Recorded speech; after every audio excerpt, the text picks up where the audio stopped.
नमस्कार दोस्तों, आप सभी का स्वागत है श्री चैतन्य योगाश्रम के YouTube चैनल पर। आज हम जानने वाले हैं उपदेशप्रद कहानियों में नाम कीर्तन से शत्रु पर विजय इस विषय पर। तो सबसे पहली इसमें जुड़ी हुई कहानी है राजा गोपाल सिंह का भगवान में अद्भुत विश्वास, पूर्वजों का संक्षिप्त परिचय। विक्रम संवत 775 के लगभग की बात है। एक क्षत्रिय युवक अपनी पत्नी के साथ श्री जगन्नाथ जी के दर्शनार्थ पुरी जा रहे थे। पत्नी गर्भवती थी। उस समय मोटर, रेलगाड़ी आदि सवारियां थी नहीं, अतः वे धीरे धीरे पैदल ही यात्रा कर रहे थे। रात्रि के समय जब वे कौतुलपुर थाना के अधीन लाउग्राम में पहुँचे, तब वहाँ उन्होंने विश्राम करने के लिए एक गृहस्थ का दरवाज़ा खटखटाया।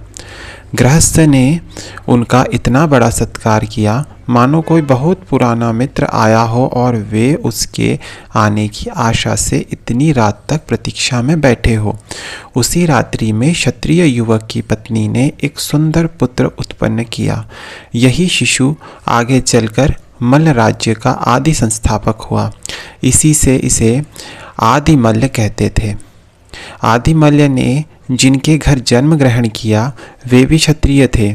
उनकी उपाधि भी मल्ल, इसीलिए इन राजाओं की उपाधि मल्ल और इनके राज्य का नाम मल्ल भूमि हुआ। इस शिशु के जन्म के 3 दिन बाद ही इसके पिता जगन्नाथपुरी चले गए और उन्होंने वहीं शरीर त्याग कर दिया।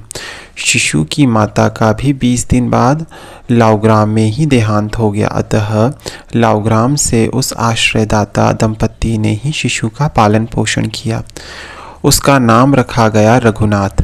रघुनाथ के पालक पिता की आर्थिक स्थिति अवस्था अच्छी नहीं थी, इसीलिए रघुनाथ बालक अवस्था में ही गांव के पंडित मनोहर पंचानन की पाठशाला में पढ़ने चला गया और वेतन के बदले उनकी गाय चराने लगा। रघुनाथ की बुद्धि तीव्र थी। यह देखकर सभी कहते कि यह लड़का होनहार होगा।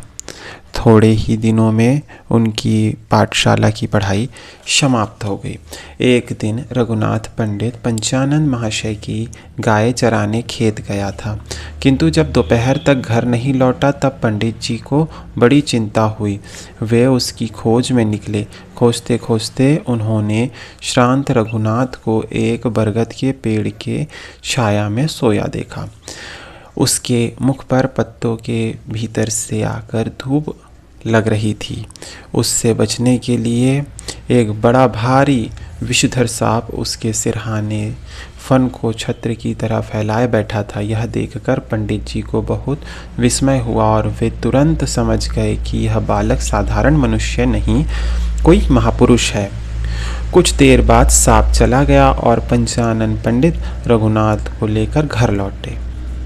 कुछ समय बाद लाउग्राम के राजा की मृत्यु के अनंतर ये रघुनाथ ही वहाँ के राजा बनाए गए।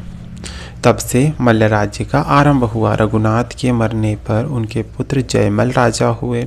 वे प्रद्युम्नपुर को जीतकर अपनी राजधानी लाउग्राम से वहाँ ले गए। प्रद्युम्नपुर में एक के बाद एक राजा होते गए। 12वीं पीढ़ी में खड़गमल हुए, जिन्होंने वर्तमान खड़गपुर की स्थापना की और वहाँ पर राज्य किया। तत्पश्चात 19वें राजा जगतमल हुए। उन्होंने पास के वन में नई राजधानी स्थापित की। अपने कुल देवता के नाम पर उसका नाम विष्णुपुर रखा और वे वहीं आकर रहने लगे। दोस्तों, तो ये था नाम कीर्तन से शत्रु पर विजय इस कहानी का पहला भाग। अगले भाग को हम जल्द ही आपके सामने प्रस्तुत करेंगे। तब तक के लिए धन्यवाद। नमस्कार। ओम शांति।